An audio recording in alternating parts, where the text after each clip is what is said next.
বিসমিল্লাহির রহমানির রহিম। আজকে আমি এসেছি গাইবান্ধা জেলার ফুলছড়ি উপজেলায়। এটা একটা বর্তমানে ফুলছড়ি ঘাট, গাইবান্ধা জেলার ভিতরে সর্বোচ্চ দর্শনীয় একটি স্থান। এখানে অনেক দূর দূরান্ত থেকে লোকজন আসে, দেখতে আসে। আজকে আমরা অনেক তাড়াতাড়ি এসেছি, যার কারণে একটু জনবল অনেক কম। আমি এখন আপনাদেরকে সবাইকে আমাদের এই গাইবান্ধা জেলার ফুলছড়ি ঘাটটি সবাইকে একটু দেখানোর চেষ্টা করবো চতুর্দিক থেকে। আপনারা একটু দেখবেন আমার সাথে।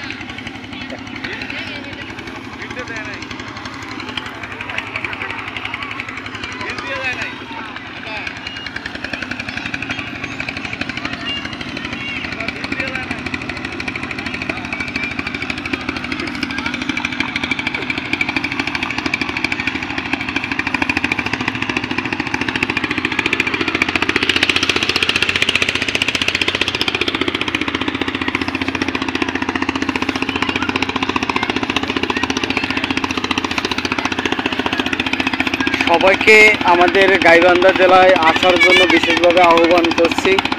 আপনারা আসেন আমাদের গাইবান্ধা জেলায়, দেখেন চরাঞ্চলের মানুষগুলোর পরিস্থিতি, দেখেন এখানকার নদীগুলো, উপকূল পরিবেশের মানুষগুলো কীভাবে জীবনযাপন নির্বাহ করে।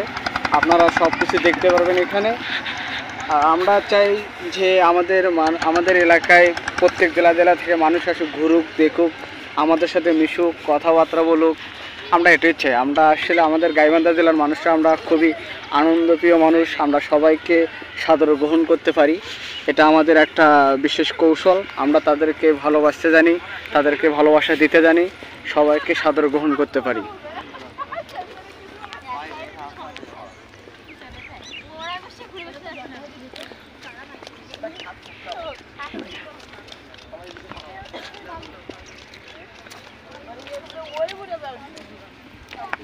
আসলে দেখেন, এই যে আমরা আপনাদেরকে এখন দেখাবো, এখানে আপনাদের এই যে নৌকা ঘাট, আমাদের ফুলছড়ি ঘাট, যেখান থেকে জামালপুর, তারপরে দেওয়ানগঞ্জ, ফুটানি বাজার, এদিকে কুড়িগ্রাম জেলার রৌমারী, অনেকে বিভিন্ন জায়গা থেকে আসে। আর এখানে এই পাশের লোকজনকে যাতায়াত করার জন্য একমাত্র অবলম্বন হচ্ছে আমাদের নৌকা। নৌকা ছাড়া এখানকার চরাঞ্চলের মানুষ চলাচল করতে পারে না, তাদের জন্য একমাত্র প্রধান বাহন হচ্ছে নৌকা। এই নৌকা যদি না থাকতো তারা কিন্তু সঠিকভাবে চলাচল করতে পারতো না। কারণ দেখেন এখানে কিন্তু যোগাযোগ ব্যবস্থা নেই। এখানে যোগাযোগ ব্যবস্থার একটাই পন্থা হচ্ছে নৌকা। দেখেন আমাদের গাইবান্ধা জেলার ফুলছড়ি ঘাট, দেখেন আপনাদেরকে দেখানোর আমরা চেষ্টা করছি, আমাদের সাধ্য অনুযায়ী আপনাদেরকে দেখানোর চেষ্টা করছি। আপনারা যে এখন আপনাদেরকে যেটা দেখাবো সেটা হচ্ছে যে আপনারা যেটা দেখতেছেন ওগুলো হচ্ছে বাজার, ফুলছড়ি বাজার। এই তো প্রায় নদী থেকে প্রায় হাফ কিলোমিটার দূরে হবে। আর এটা হচ্ছে ফুলছড়ি উপজেলার বাঁধ। বাঁধটাও আপনাদেরকে একটু দেখানোর চেষ্টা করব, একটু আপনারা একটু ধৈর্য সহকারে দেখবেন।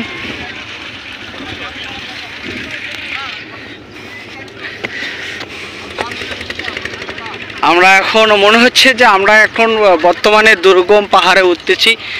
এটা একটা পাহাড়ের মতো।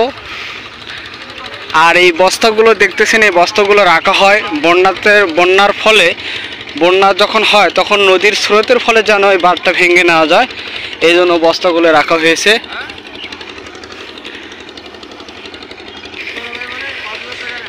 এখানে দেখেন সবুজের সমারোহ। বর্তমানে একটু মেঘাচ্ছন্ন, তো কুয়াশায় পড়তেছে, যার কারণে এরকম। এই যে দেখুন,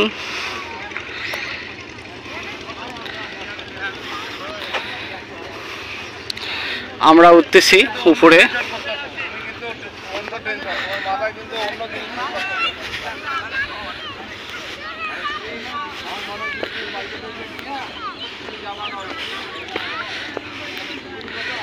এখানে আপনারা দেখতে পারবেন এখানে খাওয়া দাওয়ারও একটা সুন্দর একটা ব্যবস্থা রয়েছে, আরামায়েশের একটা ব্যবস্থা করা হয়েছে। এখানে সব দিক থেকে সুন্দর একটা প্লেস তৈরি করা হয়েছে।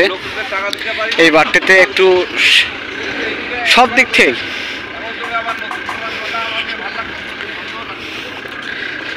আপনারা আসলে এখানে দেখতে পারবেন যে ফুলছড়ি ঘাটের যে আমি বাপুরে বাটটা দেখানোর চেষ্টা করতেছি আপনাদেরকে।